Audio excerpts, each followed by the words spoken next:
is pleased to be sponsoring these forums. The League is a nonpartisan grassroots organization that does not support candidates or parties, but does take stands on issues that we have studied. One of the League's important goals is to assist voters in making informed choices at the polls, and thus we bring you tonight's program. Volunteers from the League of Women Voters are facilitating tonight's forum. Our moderator this evening is Dharma Ackman, who will explain the process from here. Dharma? Okay, thank you. So as Dee said, we have two candidates for the State House of Representatives, District 55 tonight. There is one seat available, and the two candidates joining us are Rebekah Warren and Shauna McNally. Each candidate will give a 1.5-minute opening statement and then a 1-minute closing statement. Please use your opening statements and your closing statements as opportunities to provide voters with your views on the issues. The order of speaking was determined by drawing from a hat before we began. Opening first will be Rebekah Warren, and then closing first will be Shauna McNally. The format is as follows. I will ask questions which came from the community and a committee of League members. Each candidate has up to 90 seconds for a response. At appropriate times, our timers will hold up their paddles with the amount of time remaining and then a stop sign. Please stop when indicated so that everybody has an equal opportunity to participate. Our timers are League members Betty Bishop and Laura Mountcastle, and we're ready for the opening statements. You're first, Rebekah Warren. Well, good evening. Thank you. I'm Rebekah Warren. I've had the pleasure and privilege of representing this community in the state legislature for the last 12 years, 4 years in the House of Representatives, and now 8 years in the state Senate. This community deserves a representative who's ready on day one to fight for the future of our state. There is a lot happening that is concerning to many people in this community, and I've spent the last 12 years working hard and having successes such as shepherding the Great Lakes Compact and water withdrawal legislation through the legislature and through Congress, working to negotiate the Medicaid expansion, the Healthy Michigan plan that now covers more than 670,000 additional Michiganders who have health care for the first time, or maybe for the first time in a long time, or for the first time. I've never one time in 12 years voted for a single cut to education, knowing that education is the great equalizer in our community. And what that effort has brought to bear is that this year, when our economy recovered, we have increases across the board in education for the first time in years. I'm proud that although I have been named the most liberal member of the chamber that I have served in for 12 years running, I also have more bills signed into law than any member of the minority party in either chamber. I'm progressive, I'm effective, I'm asking for your support. Okay, over to you, Shauna. Hi, I'm Shauna McNally. I am running for state office for the first time. I was formerly elected in 2016 in Ypsilanti Township to the Park Commission. I served as a vice chair there for 1 year. When I ran that campaign, I was on the ground. We knocked on many doors, thousands of doors actually, with my team. What I saw inspired me to run for a higher office. We talked to many people face to face. Sometimes we were the first people that had ever knocked on their door. They spoke to me about their issues. They spoke to me about the pain that they were living through, the lack of health care that they had, even with the Medicaid expansion, the fact that they still could not pay their bills. They spoke about energy costs and being able to, unable to pay their basic services, among many other things. So when I heard those stories, also being a community member myself, I have 3 children. They attend public schools. They attend Lincoln schools in Augusta Township. I felt that the rest of the people that in the 55th district deserve a voice that represents everybody, that represents the people that haven't been picked up by this economic recovery. There are many of us that are still suffering, and we need representation. Thank you. Okay, and now we'll move into the questions, beginning with Ms. Warren. The first question is, what are your top 2 priorities, and why are these issues on the top of your list? My first most important priority is supporting our public schools and our public educators. I truly believe, as I said in my opening statement, that public education is the great equalizer. It's not supposed to matter whether your parents spoke English at home as a first language, whether they had higher education or even a high school education. You're supposed to be able to go to our public schools and get the foundation to be the next president of a company or the next president of the United States. We have to support public education to support our future. I also believe that continuing to invest in job creation and our economic development is vitally important. We have a lot of jobs open in the state that we are not connecting our citizens to. We have open jobs and we have citizens looking for jobs that don't have the requisite skills for those jobs. Working hard on job training and retraining, making sure our job providers and employers are working with those who are doing the education, be it in our K-12 schools, our community colleges, our higher education institutions, will continue to build the Michigan that we deserve for the future. Okay, over to you, Ms. McNally. So my top two priorities, I agree with education. That is absolutely number one. We need to look at the model that we have within the district of Ann Arbor Schools, which has been so successful, which graduates amazing students, which has so many opportunities for those students. While within the same district, our schools are vastly underfunded within the 55th district.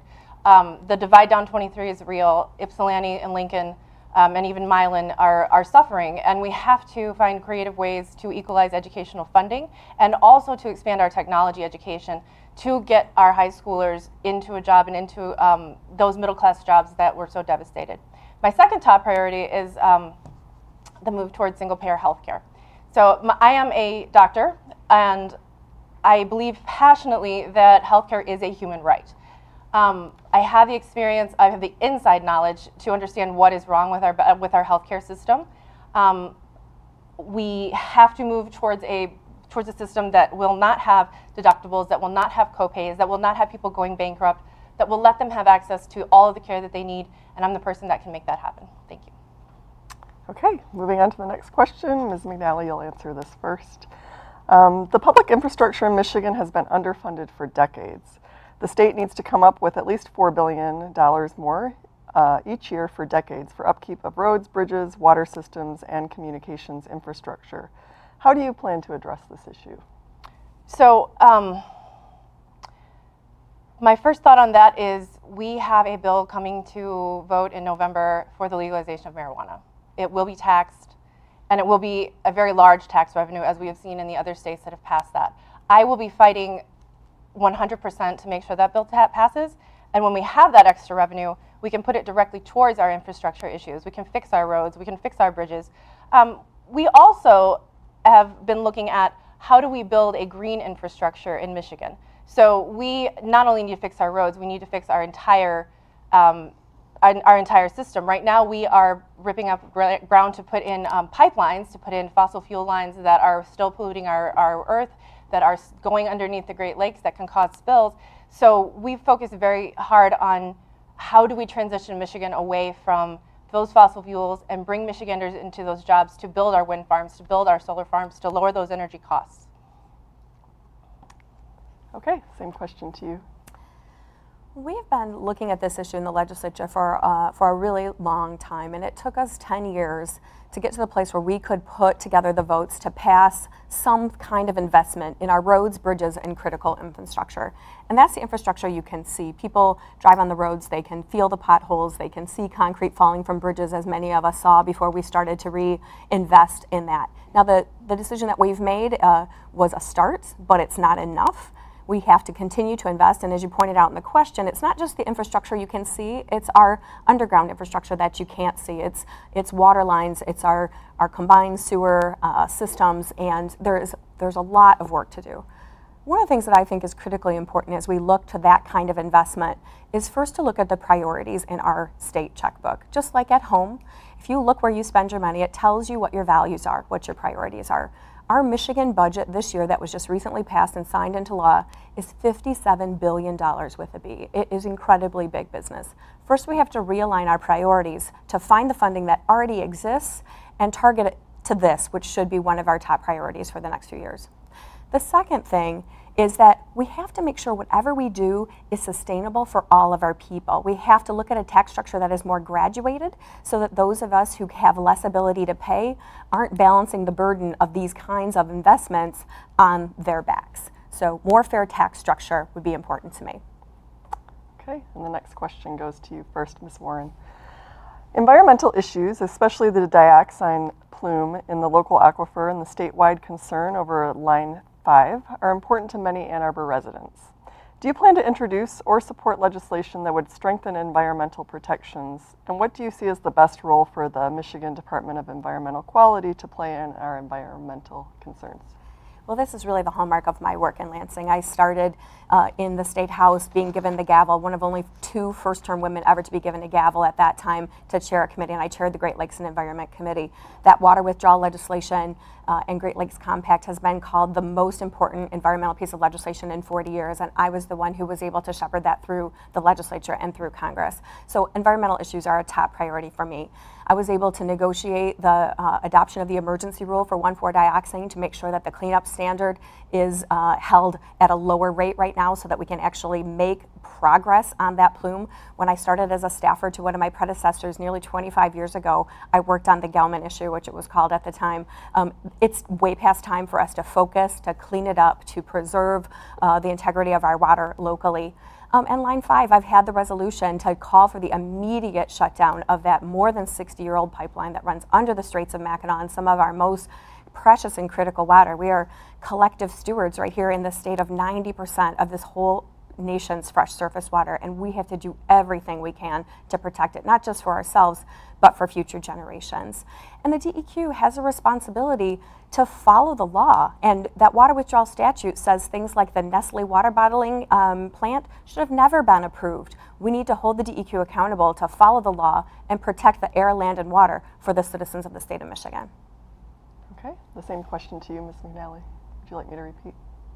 Please. Okay, no problem.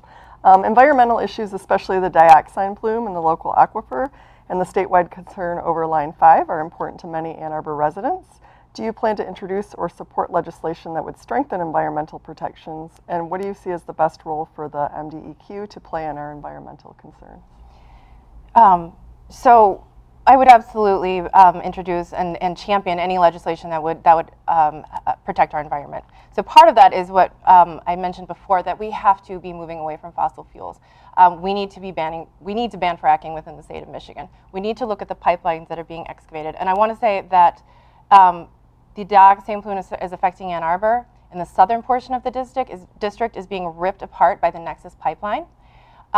This pipeline is being installed less than 1,000 feet from an elementary school, from Lincoln Elementary School in the 55th district.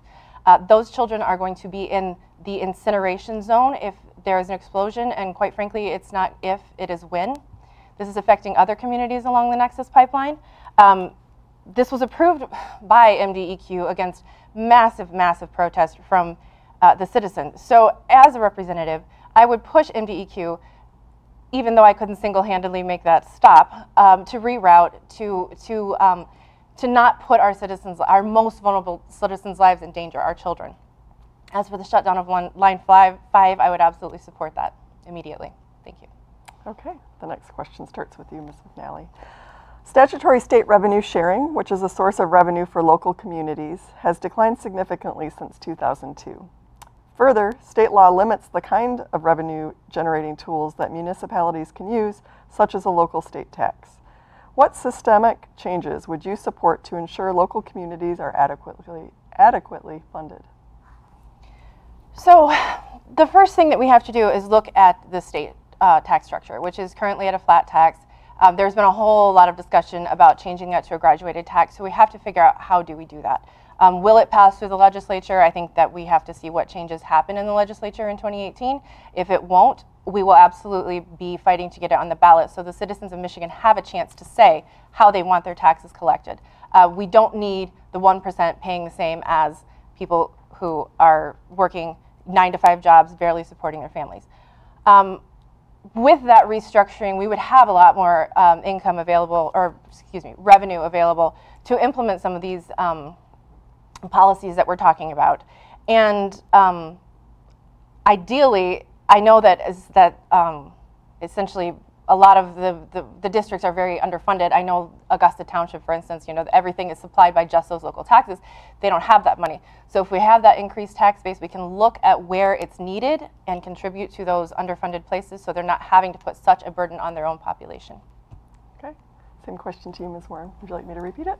Okay. I think the most important thing is that we as the state legislature uphold the promise of revenue sharing. The promise of revenue sharing was we take care of all of the tax collection, we put it together in Lansing, we put it through a formula, and we redistribute it back out to local communities.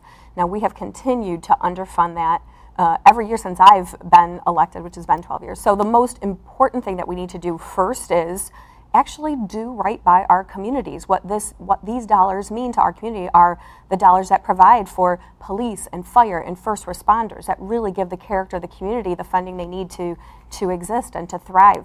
So we need to uphold the promise of revenue sharing. And if it is impossible for us to get to the point where we can uphold the promise of revenue sharing, then we do need to give the control to locals to create their own, whether it's an individual local sales tax or a regional based sales tax, to actually raise the revenue they need. A lot of our communities are absolutely starved for revenue and have priorities for their communities that they need to meet. So my goal would be to continue to urge my colleagues to make the right choice and fund our local communities through revenue sharing. And if we can't do that, let's give our locals the tools to raise the funds they need. Okay, next question is for you to start. In 1992, voters approved a constitutional amendment setting term limits. The idea was to provide a sensible check on politicians wielding undue power and influence for decades. What is your view on the impact of term limits in the state legislature, and would you support a constitutional amendment to make term limits less strict? So I've had the opportunity to work in Lansing with a legislator that was elected under term limits and served for 5 years or 6 years with folks who were elected before and after term limits. I think Michigan's experience shows it's a failed experiment. What you get is a legislature that is full of folks who, no matter how good-hearted, no matter how hard they work and how much they want to try, it's really a steep climb to learn everything you need to know to be a good and effective legislator in that short amount of time. So we don't have the power as a legislature to vote to extend term limits or to overturn term limits. It was a voter referendum, so the voters have to actually, has to go back to the ballot in front of the voters. I would vote tomorrow to put it back in front of the voters, even if it could never impact my career. It's not personal, it's not self-centered to do that, it's for the good of the state. I can tell you the difference of those folks I worked with when I was a young staffer who had years of experience with the budget, with policy, had deep knowledge, were experts in different areas, whether that was education or natural resources or the budget. Now you have folks who get turned out that turnstile in 6 years or in the best case scenario, 14 years. It's the only place in life you'd say we want someone with absolutely no experience doing our work. If you were going to have heart surgery, you'd want a surgeon who'd done it before. If you're going to get your car fixed, you'd want a mechanic who'd worked on your vehicle before. We need to overturn term limits, and I would certainly vote to put it in front of the voters to overturn it. Okay, Ms. McNally, what is your view? Okay, so I would absolutely not agree with overturning term limits. I have heard the arguments I understand that there is a level of experience that is necessary to do this job. However, many people bring a lot of different life experiences to this work. And when you have people who can stay in office, who are career politicians, who do not have to fight for that position essentially ever again in their career, because it's generally nearly impossible to take out an incumbent. We see this time and time again. That does not make for the best representation.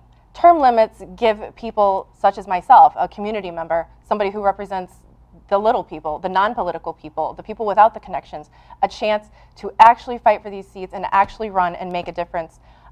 If we were to overturn term limits, the outside voices wouldn't get a chance, so I wouldn't support it. Okay, I think this is going to be our final question before moving to closing statements, and it starts with you, Ms. McNally.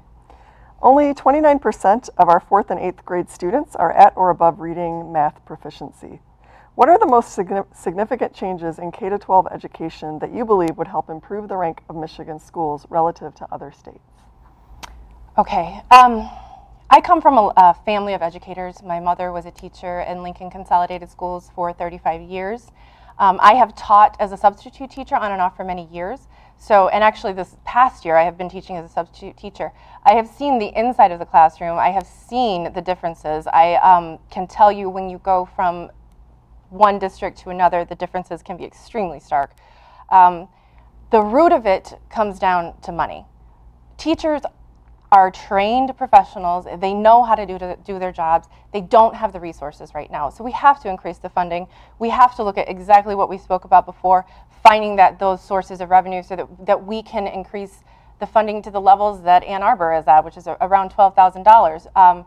And we have data that shows the minimum to educate a child in Michigan is approximately $9,000, and many of the schools are at $7,600 right now. They can't do their job.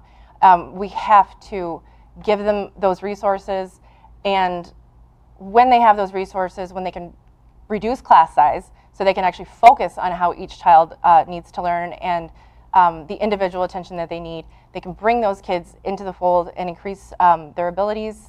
That's what teachers do. Okay. Same question to you, Ms. Warren. I think that public education has had a target on its back from this legislature for a number of years, and we continue to tie the hands of our educators by requiring them to teach to a test, by changing the test that they're teaching to sometimes every year, by continuing to increase the amount of testing and evaluation we're doing of children and taking time out of the classroom, out of their learning to do that testing, asking teachers to do more and more reports and more paperwork. So first of all, we need to unhandcuff our educators and let them be creative in the classroom. Let them do what they are trained to do in teaching our students. I absolutely agree with the idea of a Michigan merit curriculum and setting a high bar that we want all of our students to achieve. But we have to give our educators the space to actually help their students achieve them. We can bemoan the lack of students who can read at a third grade level when they're in third grade, but if we don't put the resources in a targeted way at small enough class sizes, if we don't have funding for reading specialists so that we have that one-on-one support that students need when they're young, we can't change these statistics. So it does take resources, but it also takes letting our educators be educators and letting them use the experience and knowledge they have to nurture the next generation. This is the most precious resource that we have. It is our future. We need to make sure that our educators have the opportunity to teach our students and help them achieve for the 21st century jobs that are here today and definitely here tomorrow. Okay, now we'll move on to closing statements. You're first, Ms. McNally. So I wanted to thank the League of Women Voters for this opportunity.